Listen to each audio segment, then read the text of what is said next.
কারণ আপনাদের কিছু অফিসার আমাদের ভাইদেরকে অন্ধকার প্রকোষ্ঠে দিনের পর দিন রেখেছে। আমরা ইলিয়াস আলীর গুমের ঘটনা জানি,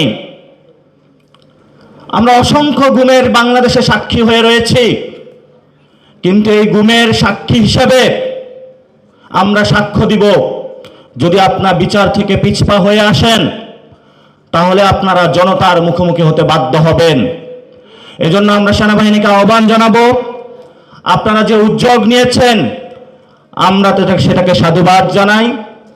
প্রসিকিউটরের যে মামলা হয়েছে সেখানে অন্যান্য যারা কয়েদি রয়েছে তাদের যেভাবে হাজিরা দিতে হয় আপনারা সেভাবে হাজিরা ফেস করতে হবে।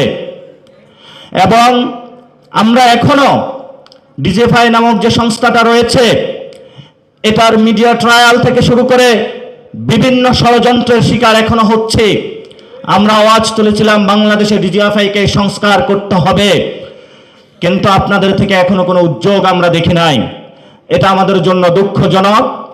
এই জন্য আগামী ইলেকশনে অতীতের ইলেকশনের মতো ডিজিএফআই যদি কোনো ইলেকশন ইঞ্জিনিয়ারিং করতে চায় তাহলে রাজপথে জনতার সাথে আপনাদের সাথে আমাদের লড়াই হবে।